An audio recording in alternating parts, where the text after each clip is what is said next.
Salut les amis. Je voulais te montrer un lieu magique. Je te fais d'abord un tour d'horizon comme ça. Et après je te raconte un peu.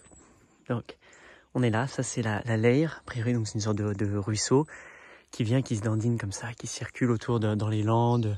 Il y a plein de pins, etc. C'est magnifique. Et ça fait des plages, il y a des endroits où ça crée des plages de sable comme ça. Et puis des fois, t'as un arbre qui tombe. Et là, il y a un truc. Donc là, on s'assoit là, on rigole, on marche. C'est beau, ça fait très très bizarre. Ça crée tout un écosystème là où c'est assez sympathique. Parce que l'arbre est tombé, ça a changé le cours un peu du ruisseau, tu vois. Ça a élargi. L'eau, quand elle vient du ruisseau, ça gratte encore plus ici.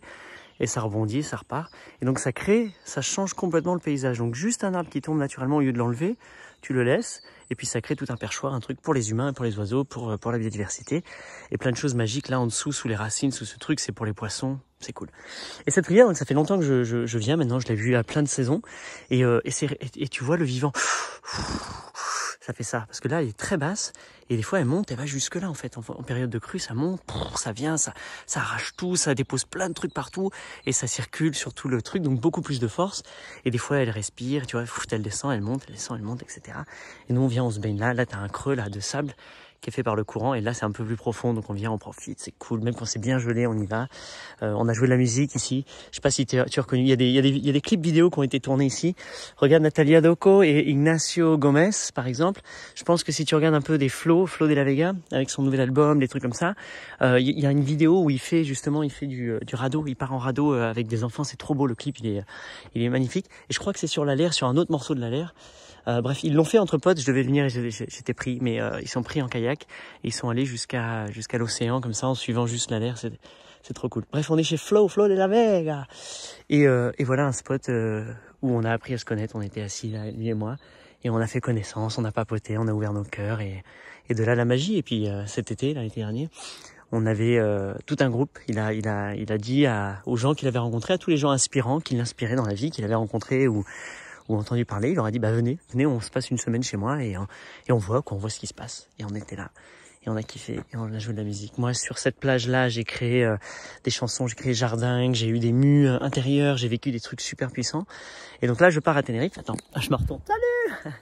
Là je pars, ça y est, je viens de quitter le monastère.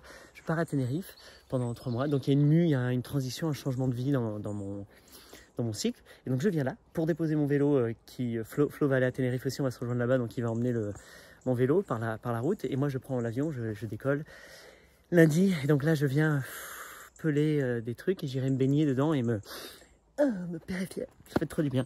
Bref, je reviens là, passer un moment de connexion en solo, je viens jouer de la musique, je viens écrire des choses, je viens prendre des décisions, je viens exprimer ma gratitude à l'univers, je viens... Enfin bref, et me balader dans cette forêt qui est magnifique, que je connais. Donc, j'espère que tu as un lieu comme ça, que tu as trouvé dans ta vie un spot d'eau. Idéalement de l'eau, c'est très important. Un spot d'eau où tu peux venir avec ta famille, tout seul, avec ton chien, je sais pas quoi, ou avec des amis, et venir barboter autour de ça, passer du temps, parler, discuter. C'est vraiment un lieu, c'est un lieu magique au final. On en a fait un lieu sacré, un lieu où plein de choses se sont passées. Parce que cet arbre-là est tombé et que ça a créé ce truc. Merci monsieur l'arbre. Il est encore vivant, c'est ça qui est cool, il est encore enraciné. Et là tu vois, il y a des tout petits des branches de lui. Donc lui il est encore vivant, tout le reste est mort là. Donc c'est cool, hein, ça fait son truc, mais lui il continue sa vie et peut-être que là-bas il y aura ça va remonter à partir d'ici et puis ça va refaire un arbre, etc.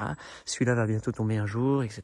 Et tout le long là-bas, tu vois, sur tout le long de la rivière, il y a des arbres qui tombent, boum, boum, boum, et ça crée un écosystème ultra complexe. Donc quand tu remontes la rivière à pied comme ça, tu passes par des obstacles, tu sautes, c'est parti là-bas, on a des puits, tout. Et juste marcher 20, 30 minutes, 1 heure, à contresens, à contre-courant ou le long, qu'est-ce que c'est fascinant, mais il y a tellement de choses qui se passent, et tu regardes, et tu vois l'entrée des biches et le machin, les trucs, et waouh, extase totale. Et des fois t'as des îles aux pirates, t'as des trucs de dingue, quoi. Et ça c'est un terrain d'aventure et c'est accessible à tout le monde, c'est sur Terre, partout sur la planète. Il y a plein des milliards d'endroits comme ça, des endroits super kiffants. Donc si t'en as un, partage-le, fais des belles choses, honore-le, rends-le bouillonnant. Et si tu partages tes autres plans, ça peut être cool aussi, comme ça il y a des gens qui peuvent aller découvrir vos spots d'eau. Voilà. Ciao.